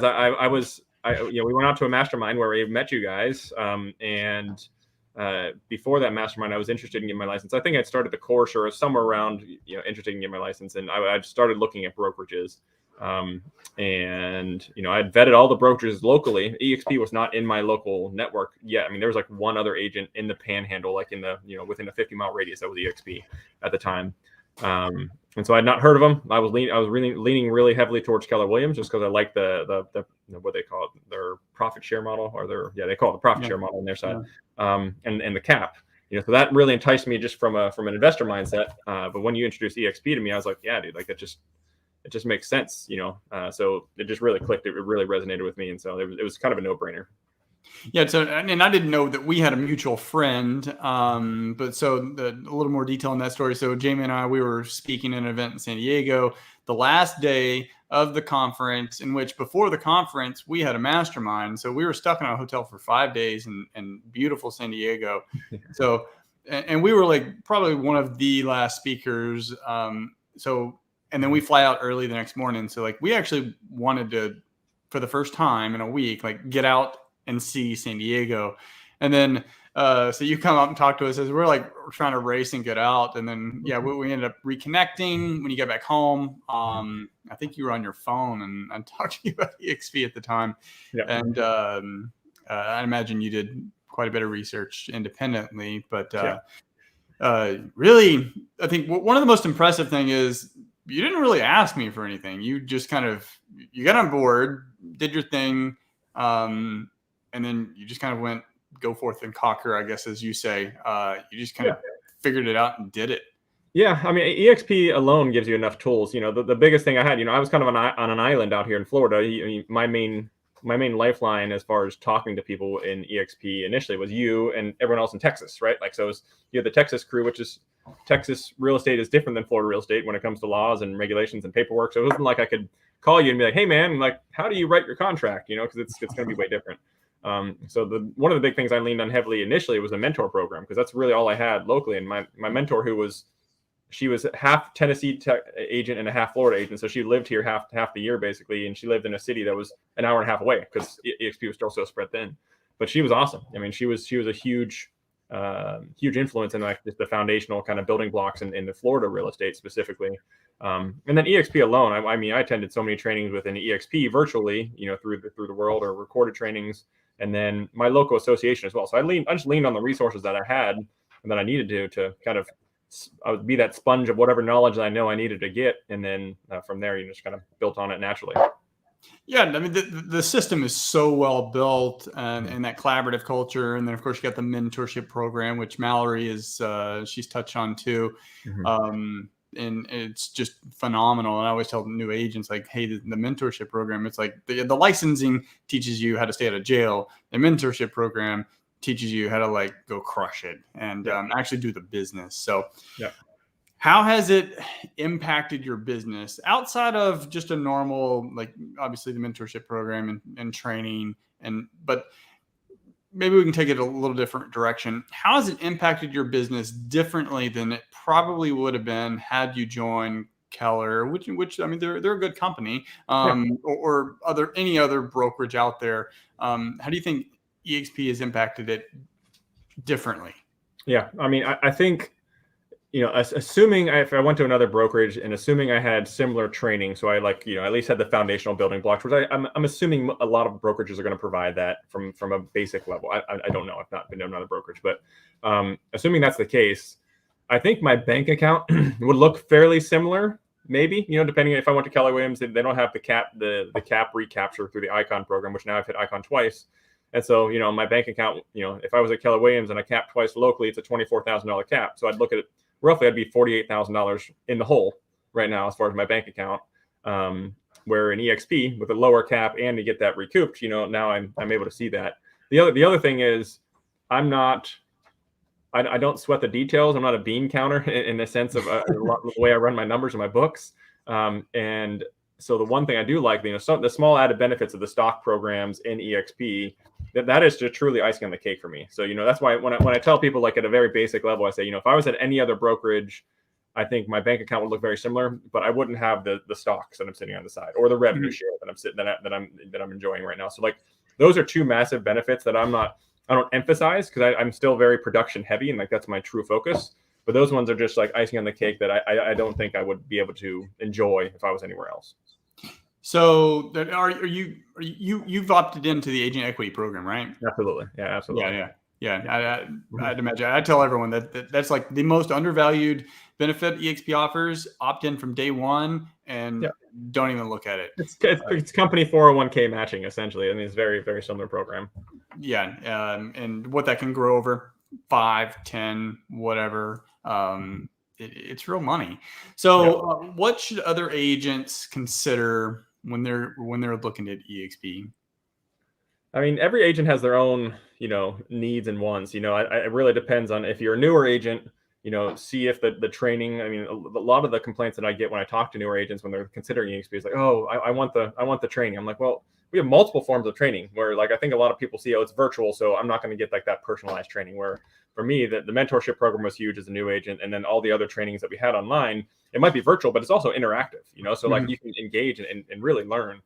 So for a new agent, just realize that the training is there, that the support is there, the local support is there, not just some virtual person that's out there. Some agent who's more experienced and maybe crushing it in real estate at another brokerage, just the ability to save on the amount of money. Like, I mean, as much as you might really love your broker, just realize you're the one earning that money. So that money really should be going to you and your family. Like, don't undercut yourself in that sense. So, I mean, what you can earn there. And then from like the broker or from the team lead perspective, just realizing the amount of overhead you can save and the amount of headache you can save by jumping over to a brokerage that is truly made to be a mini franchise, but there's no franchise involved. Like it just really streamlines the processes there. So depending on who you're talking to, I think there's so many benefits on all levels of experience, I guess. Yeah, you mentioned something too about the money belonging to you and your family. I've actually dropped that line on a couple of folks, and it was stunning silence.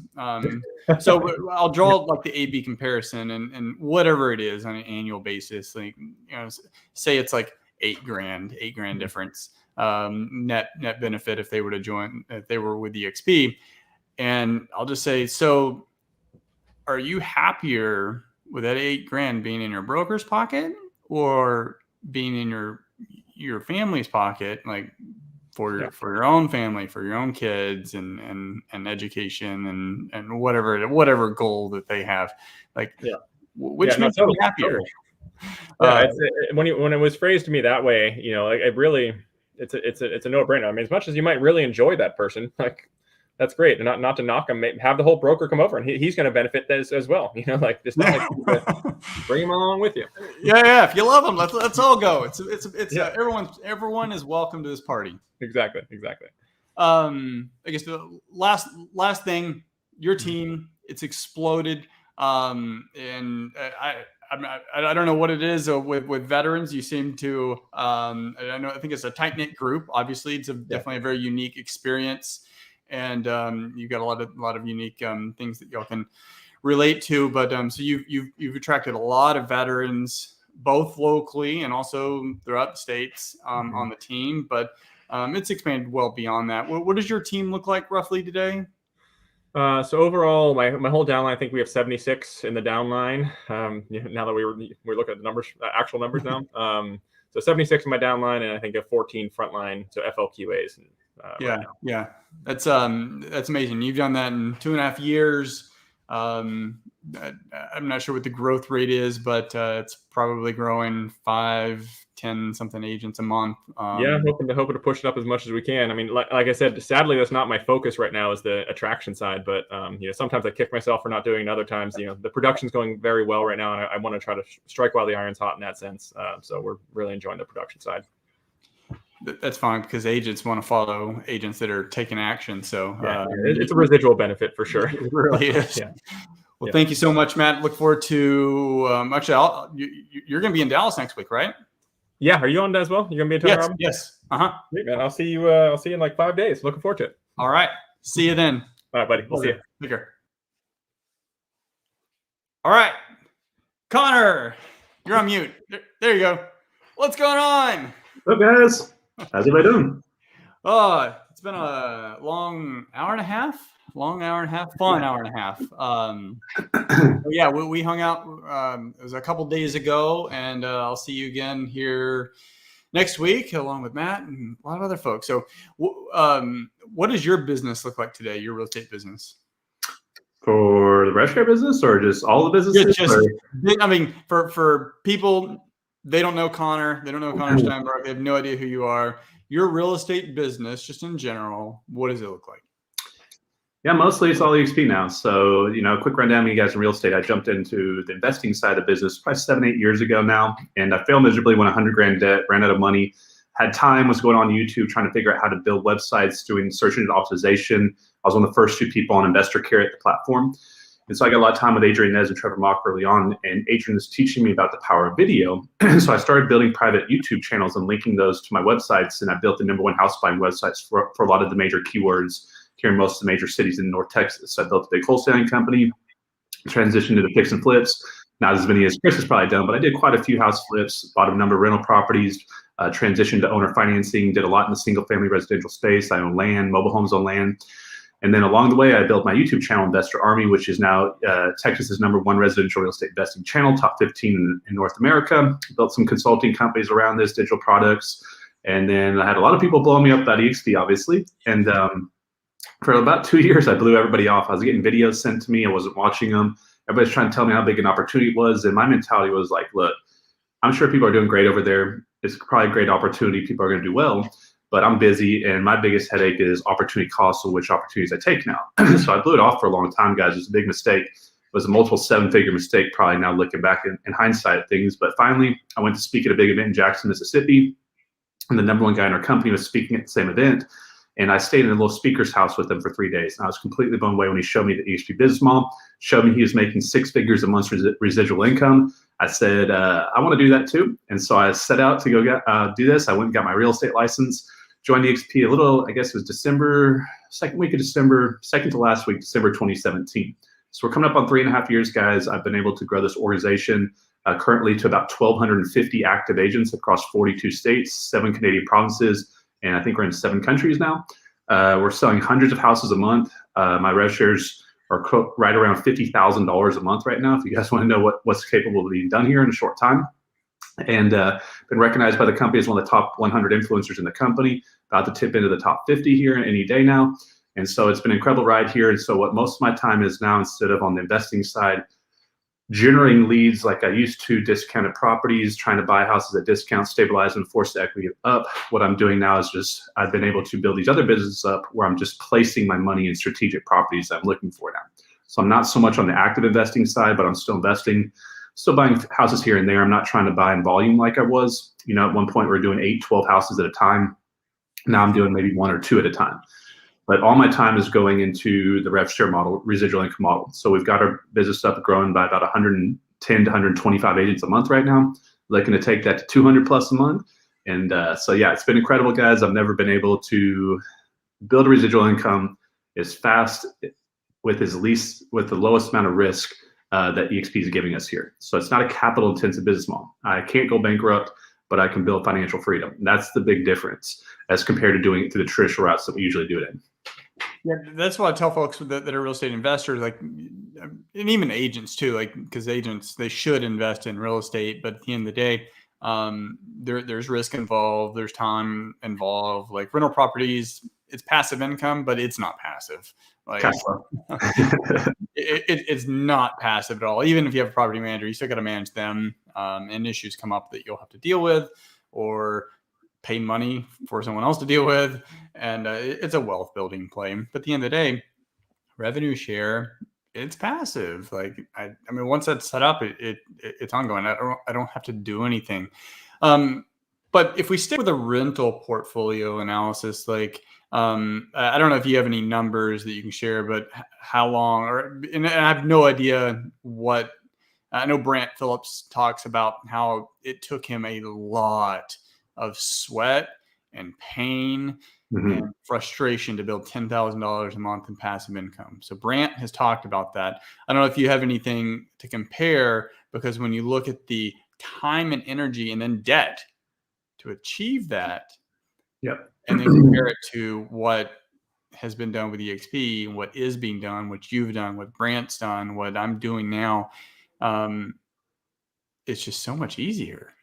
Yeah. So it was about 12 to 14 months, I surpassed what my rental portfolio residual income was through RevShare. And it didn't take a debt risk, right? So the thing about rental properties is, I mean, what do most people do? They're doing a traditional fix and finance out. Some people call that the burst strategy, right? So they're marketing on the front side. Cost of marketing has gone way up. As you guys know, deals are getting tougher to get, especially in this market. It's insane right now. So a lot of people are spending anywhere $5,000, $10,000 even, I'm hearing, per transaction that they're getting. So that's the first step of the business. You need capital to grow the business. With what we're doing with RevShare, as long as your goals are big enough, you don't need a lot of money. The unique thing is, Chris, to build this organization of almost 1,300 agents, I've run my numbers. I spent less than $30,000 in business expenses over 3.5 years to build this. So when we're talking about these numbers, these are pretty much net numbers. We have an $85 a month fee of cell phones, some traveling expenses, and some dinner expenses, but there's really no expense into it. So on the rental side, you have the acquisition side, capital intensive. You need to spend money. You're taking a risk. You don't know if the deals are coming, when they're coming, how good a deal they're coming, are going to be when they come in. So then you have the second step. You have the acquisition process, which takes money, right? Not just your marketing money, but real money to buy the property. So you're using hard money lenders, private money lenders, IRA investors, things like this. So you're going to usually get into that deal with an interest-only loan. And that's going to start the process. Now you're going to have to fix the house up. You're going to deal with contractors now, this potential extortion, them walking off the property, ripping you off. And usually it can take, a month to 3 months to do a renovation. And then a lot of times when you're going to go back to refinance out, you got that 6-month seasoning requirement. Then you go do the cash out refi into an amortizing loan. And then you have the management side on the back end. Now you got tenants, toys, and termites, repairs. I mean, we all know what it's like to renovate a house. Please. Yeah, put a tenant in there right after you renovate it in, and they're all moved in, and the first thing they say is, hey, guess what? My plumbing is not working or something, because you just did, huge renovations, so it can be crazy. So you've got capital risk throughout of it, stress risk throughout of it, and then the time frame to do this. Once you stabilize that property, hopefully you have the equity position in play. So you got a good 20% plus equity position, so you got instant equity when you're done. But the cash flow on a rental property is usually $200 to $400 for most people when they're finally get it kind of stabilized out. And in this market, it's less than that. It's just part of the evolution of rising prices. Yeah, but I mean, think about that, guys. So if you let's just look at compensation numbers. We're not comparing a human to a house. We're looking at compensation from residual sides. And so a capping agent at our business model here at EXP is equivalent to $2,800 in residual income for the annual year.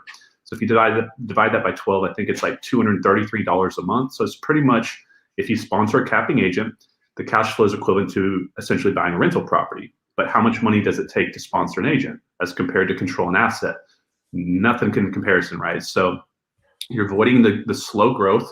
You're not having that seasoning requirement. You're not having to buy a house, fix it up, renovate it, stabilize it, put a tenant in it, and then manage it. You're just bringing an agent in day one. Now, a capping agent is going to self-sustain themselves because they're a successful business owner. Now, what happens when an agent goes out there and wants to build their business? It's equivalent to a house growing legs and walking down the street and buying other houses for you. So when I sponsor Brant, who's Chris's sponsor, Brant's now sponsored, well over 50 people, I think, in the company. It's at one point, I forget his actual numbers, maybe even more than that. That's like a house going and buying 60 other houses, 50 other houses for you, right? So it's like a house sold by house for you, but also we're leveraging this for an investing business, because this house I'm sitting in, I actually bought from another agent on my team. Her husband found this deal. And I actually had this house funded partially by Chris's sponsor, Brant, who lent on this deal. So there's a lot of synergistic nature on how our businesses overlap. But the acceleration of cash flows, there's never been a way to do it faster than the revenue share model that I know of, with the least with carrying that low risk as well. So you have more agents on your team than Well, I'll back up because that's a true statement. But so Kobe, who was on earlier, started at 18, got licensed, which is just crazy. 20 years old now. And he even said him, as a 20-year-old kid who's still in college, has more agents on his team than most independent brokerages. Right. You have more people coming on your team per month. Not in total. That's definitely true. But per month, just new agents joining your team, the most independent brokerages will ever have. Right. How is that possible? Leverage, duplication. So as you guys know, as most entrepreneurs know, the most powerful business model in business today is obviously the network marketing model, which is contrary to what most people believe, which shocks me. But every serious entrepreneur understands leverage and duplication. And so Keller Williams clearly understood this. They introduced this on the level that they did with their 7-level profit sharing system, and it built the biggest company in North America. So if you don't know about Keller Williams business model, they have a 7-level multi-level profit sharing system that allows agents to attract agents and override profit sharing. Well, our founder was top 50 at Keller Williams, and when he built eXp, he dropped overhead substantially by going cloud-based. Now, by not having the overhead expenses of brick and mortar and all the different buildings and all these different management expenses, he was able to model that model, enhance that model, and what we're doing over here is called revenue sharing paid 7 tiers deep. So this allows me to attract an agent to the company, grow an organization like I would normally as an independent broker would, but when that agent wants to attract agents and do the same thing to build residual income, I'm going to override their compensation paid 7 tiers deep. So if I sponsored Brant Phillips is a personal sponsor to me, he sponsored Chris Bounds falls on my 2nd tier. And then if Chris Bounds sponsors agents, they fall on my 3rd tier. So you have all these different agents working together in a shared compensation plan, which creates leverage. So I started the snowball. I started attracting a few agents, guys. I attracted 30, 40 agents to the company. I started sharing what I was doing, how I did this, what I say to agents, how I find the agents. They started doing the same thing. Those agents started sponsoring agents. They started inviting their friends and their family and agents that they knew through social media all across the country. And before we knew it, with a small base of agents that I started with, it grew into a massive organization. So I've only sponsored a little bit under 70 people to this company since I've been here, but now we're growing at over 100 to 125 agents a month. So I personally, with my personal success, went out there and sponsored, 70 or so agents. But those 70 or so agents wanted the same opportunity that I had, and they started using the business model that we have here by attracting agents to build residual income. And that duplication has picked up to where we're at right now. So yeah, on a monthly basis, we're adding well over 100 agents, which is insane to think about. And this is doable for everybody. So guys, don't think this is not something that you cannot do. I had a first-year agent here that didn't have a real estate background at all. I at least came from the investing industry. So I've been in the house buying business and been in the business for a while. He came from a completely different industry, no skill sets, come in literally 1 year, he's financially free. So this is happening all across the country, guys. It's a huge opportunity. And so, but that's how this would happen. The eXp Virbela cloud-based system is an outsourcing management system for us. There's almost around 900 paid employees in the cloud that I'm not making payroll for. I pay $85 a month. So for $85 a month, I leverage 900 paid employees that manage and run my organization. I have legal broker rooms in every state, accounting departments, tech departments. And if I was to pay these employees on payroll, if I was the business owner wearing every hat, including the risk, this would be a multi-deca-million-dollar payroll that I would have to make each year. So I didn't want to pay tens of millions of dollars, Chris. So I decided I'd pay $85 instead. So it's working out pretty good. Yeah. Not so bad. Why are the agents coming? Wealth. You can't create wealth at a normal brokerage. So, you ask an agent, investors understand this. What do investors do? They work for equity. They work for residual income. So when you ask an agent, did you get into real estate to create an income, or did you get into real estate to create wealth? They're like, well, of course I wanted to create wealth. Then you ask them, well, how could you ever create wealth if you're doing what only an income producer can do? So sales is an income model, guys. You're trading your time for checks. It's a great way to create a huge income, much better than a job, but it's not a wealth creation tool. What you make that money, pay your taxes, create a disposable income after that, after your living expenses, and you invest that usually is the way that most real estate agents would create their wealth. They'd go out there, create a high income through sales, pay their taxes, pay their living expenses, take that remainder disposable income, start buying rentals. That's creating their equity, and that's creating their residual income side. So when you look at what creates wealth, guys, there's 4 things that if you study every Decamillionaire up, they all have this. The first one is multiple streams of income, MSI. If you have one income stream, guys, and it goes away, you have no way of creating an income, even if it was a great income, right? Same thing with marketing. If you have one way of bringing in leads and that one way of leads dries up, like people they're buying from auctions a long time ago, there goes your business. So you need multiple streams of income and multiple streams of marketing, which a stream of marketing is an income stream if you think about it that way. So that's the first thing. You have to have MSI. So most brokerages have one way of creating an income. It's selling a house, and that's it. You sell a house, and if you don't have a transaction going, your income stops. Or if you can't trade your time for that income, meaning a life liability picks up, children, grandchildren, health issues, any type of life liability where you can't do this, taking care of your older parents, there goes your income for the year. And also, can you imagine the stress that you're under? So second thing that creates wealth is equity models. You have to have equity. You cannot just trade time for income. So think about how people create equity. Real estate ownership, not sales. Stock awards like we have here at eXp are buying stock. Venture capitalism, owning parts of the business, right? So when you place yourself into an equity position, it takes a little time on the front end, but once that equity position's in place, let's say a stock goes up, did you put time into it to make that stock go up? No, but your increase in equity increased your wealth. So all you guys that own rental properties, watch the market go up. Now it took some time to get that property stabilized, but to make the market go up, you're not putting any extra time in that. You're out there sourcing other deals, working with other agents, or trying to find other deals, right? So equity grows without you putting time into growth. That's why it can create massive wealth quickly for you. Now, the third thing is time and money and residual income. So there's only one thing that'll ever give you the life that you want, guys. And if you want the life that you want, you need both time and money. And time and money comes from only residual income. So residual income is going to give you that freedom. So a lot of people are money free. They don't have time freedom. So you see doctors, dentists, high net individuals all the time, but they're tied to their business 100 hours a week and they can never get to where they can enjoy the money, right? So the last thing is duplication and leverage. Talking about 900 paid employees, that is duplication and leverage. 1,250 agents. So right now, while I'm talking, guys, I have agents all around the country doing what we're doing right now, trying to build their business. So I can trade my time here because of leverage. My business is growing around me, if that makes sense. So those four things create wealth.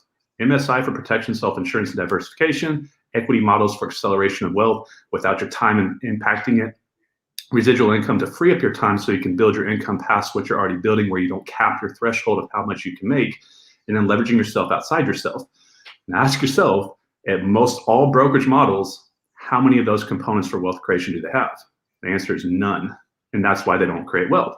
So when they see EXP, they say, oh my gosh, especially agents that have an investing background, like a lot of us. So when I sat down and saw this and finally got outside of my ego and really let someone show me the information, I said, if you look at a business from a high level view, looking down of an investor agent, right? So we're on invested agents right now. What does their business usually look like? Wealth creation on the right side, on their investing side. They have active income through flips, maybe wholesale deals. They have residual income through rentals, notes, and passive money lending. And they have the equity models from real estate ownership, right? Equity going up as the market goes up, principal pay down going down as their tenants pay down the property. And then on the sales side, they have an active income component only. They can sell a house. So they're missing the equity component and residual component on the agent side. So what eXp has done is it added the stock awards for the equity component and the revenue share model for the residual component. And I said, this is incredible. This company literally solved the problem for every real estate entrepreneur and created the first opportunity for us to have every single income stream, the way of creating income on both sides of the business. And I said, this is going to change the industry. And it has here 3.5 years later. And we're now the most successful, fastest growing brokerage ever in real estate history. But that's why they're coming. They're coming here to create wealth for themselves, not for their broker, not for their franchise owner. They're trying to do this for their family. And that's the difference. We work for ourselves, even though we're inside of eXp. The wealth creation opportunity is for us, the agents. That's why we're agent owned, agent grown. Yeah, because for the first time ever, eXp gives the agent the ability to build their own exit strategy. Whatever that means for them, they'll define it. But Yep. They now have that option. It's still an option. They don't have to do it. I mean, the stock you get anyway, because you get it for production. But the revenue share, it's optional. Like if you don't care about that, don't recruit anyone. But for the smart agents that really understand the power of passive income and time, what that can look at over time and how it can grow, like they are focusing. And really, if you just had one capping agent, you got one capping agent a year for 5 years, like you're looking at a substantial passive income that maybe you're not going to be able to retire off of, but it's a big supplement to your income that can provide some extra options, whether it's college funds or helping you get a nicer house or taking care of some, if you got to take off for a period of time, like that's huge. Or if you want to be a little bit more aggressive about it, going out there and recruiting 70 like you have, Connor, and then building a 1,300 agent plus team over 3-4 years. All of that is possible. And people have done more than that. People have done less than that. But you're in control.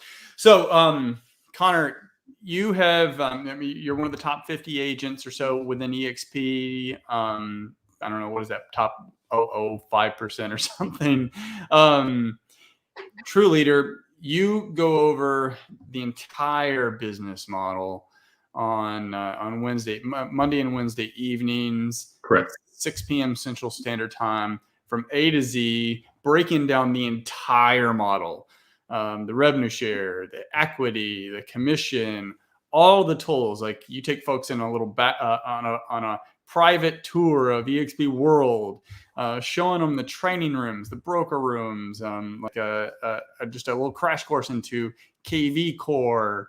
Talk about some of our preferred partners like Express Offers and our healthcare plan. So if folks want to see that live for themselves, they can go to the website below. It's been displayed this whole time, investedagents.com/team. And what you can do is actually select a private call. So, hey, if you want to talk to me, that's fine. Or if you want to chime in on Connor's live presentation, you can see the whole nuts and bolts, like everything live up front, and actually have the opportunity to ask questions at the end. So how have those, for someone who may be looking at like joining one of those live calls, what should they expect? Yeah, I mean, we get like 4 minutes, so maybe like a 60-second answer to that. Yeah, I mean, it's the key to our success, guys. It's not just that you're going to get the information; it's that you get to use these tools when you come in. So a lot of people want to know why we're, accelerating and passing people like they're sitting still on the top 100 influencers list. It's the live call system, guys. It's the ability for you guys to partner with us and the tools that we've created for you guys to help you grow your business, that you're not stuck sending a video. So I said this at the beginning, Chris, the reason why I didn't join for 2 years is because eXp agents were sending me videos. I wasn't watching the videos, or I'd watch them partially and I'd turn it off. So I never saw the value in it, because to me it said, someone send me a video, watch this on my time expense, and then tell me when you want to come make me money. So the difference in what we're doing here, why we're growing so quick compared to what most people are doing, is we're doing everything through live conversations, so we can look at people as a real human being, as a real goal set for them and their family. Not everybody's the same person. Some are seasoned in the business, been 20 years, some are brokers, some are team leaders, some are brand new agents, and everybody's got different goals. Everybody's in a different position in life. And the ability to do a live presentation numerous times a week for our agents to send to like this has been the big game changer for us, and why we're growing so quick. And this is why our agents grow quick as well, is they get to leverage this tool that other people in our company cannot, because it takes a lot of effort and energy to do this. But this is an option or an opportunity for our agents to use these calls to build their business. And it's what I've used to build my business all around the world. So it's allowed us to expand into all these different states and countries. So guys, if you come tonight, you're going to get to see, or tonight, or any Monday or Wednesday, the information explained the way that I saw it, that changed my level of interest. Because I wasn't interested in EXP when I had certain people trying to explain it to me, because they didn't do a really good job, just to be honest. When I saw the model explained from a true entrepreneur that knew how to leverage it in a different perspective, it clicked immediately. And I moved my license over here. I went to get a license and moved it over here immediately. And you can see the result of it. So the information that you get and who gives it to you can be the difference in your life changing. So make sure to come tonight, guys, or come to one of our presentations. Even if you've seen eXp's business model, I'd seen it 20 times. I joined the company and changed my life. Now, did you see it the way I saw it? You'll have to find out if you come tonight, and I'll show you a different way of looking at the business model. But this is why people are joining us. Absolutely. We'll look forward to it. So, Connor, I'll see you next week in Dallas at the event that we're having with other EXP top leaders and Tony Robbins. Yeah. It's pretty crazy. It's going to be a lot of fun. So look forward to seeing you there. You've been a phenomenal leader to our team, and look forward to the months and years of just exciting times ahead. Well, I'm just waiting for you. You guys are well on your way to 1,000 agents yourself, and it's going to be a great journey. And I'm looking forward to seeing you hit that goal. And then in order for Chris to get there, a lot of you guys need to come in and work with us. And then for you guys to get there, we need to help you guys bring your agents in as well. So come on over to guys tonight and see what we're doing. Love to see you there, guys. And other than that, you got anything else for me, Chris? Or that's it. Thank you so much, Connor. All right, guys. Appreciate you guys. You guys have a blessed week. Okay, cool.